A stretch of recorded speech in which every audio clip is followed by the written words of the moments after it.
that we are getting over here. Lots of people have been killed, lots of people have been injured. Is that an indication, perhaps, that he is going to carry out that threat that he's made to fight to the last man? But that's a worrying development, that indeed the clashes between anti and pro-Gaddafi groups are getting bloodier and bloodier.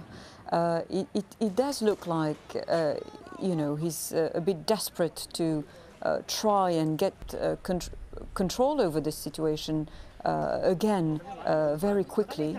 But of course, both sides are determined to pursue their own agenda. Gaddafi is, of course, determined to continue his own revolution, which he started in 1969. And I think one element that we have to take into account is there are talks again now from in the UK and in France to try to, these two countries are trying to convince the other permanent members of the UN Security Council to try to impose a no-fly zone over Libya.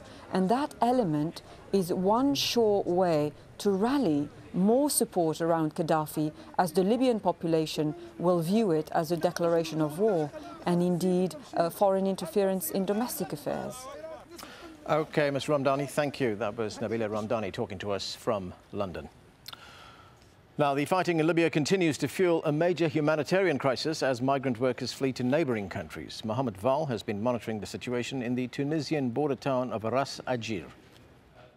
This is the Ras Ajir border crossing between Tunisia and Libya, and as you can see, it's relatively calm today, particularly in comparison to the last few days when we saw an influx of more than 10,000 people every day. Today, they are speaking here about a few hundred only.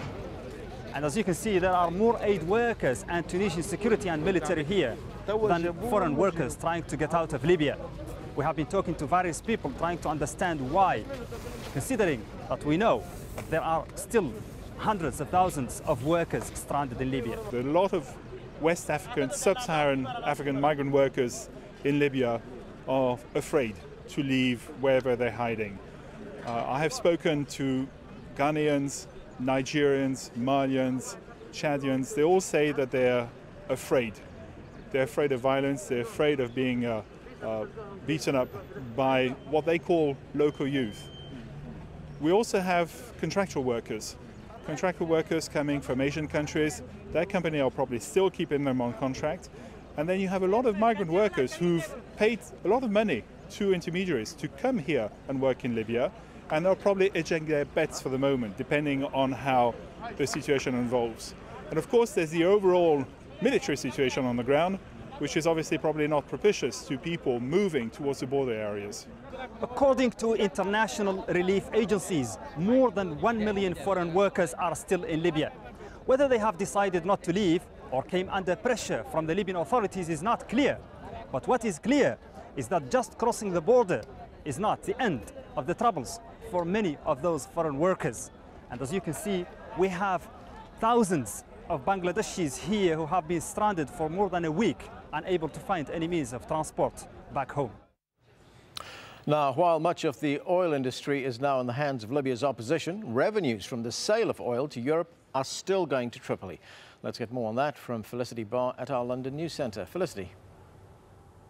Thanks, Anand. And yes, whereas America's sanctions prohibit money being paid to the Libyan central bank, those imposed by other countries don't. And critics say that means oil money is continuing to prop up the Gaddafi government. Roy Challens has more. Oil. Libya has it. The rest of the world needs it.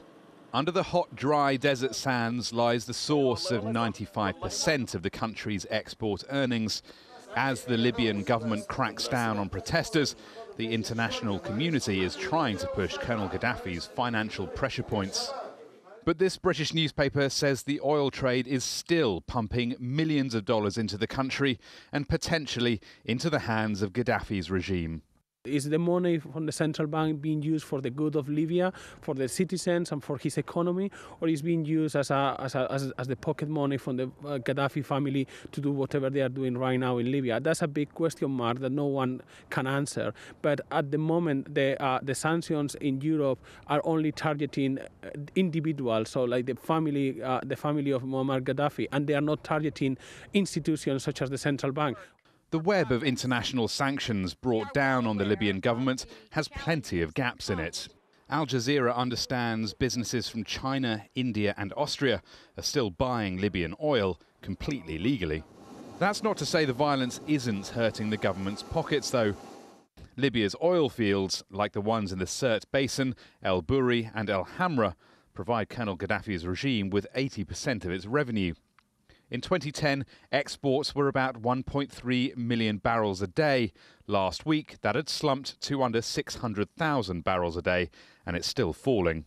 We hear about a lot of fighting centered around oil export towns, potentially soon maybe fighting also around oil fields in the Sirte Basin, where there's a fault line between the east-west coast.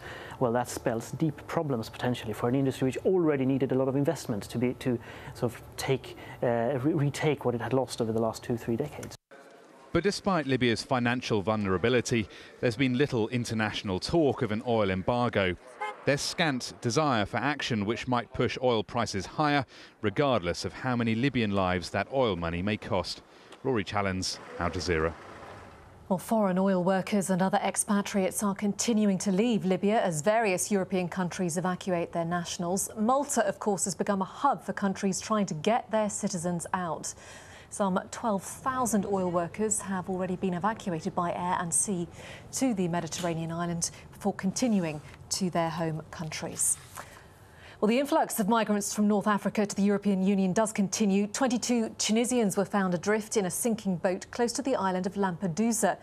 Nearly 7,000 people have arrived there since January.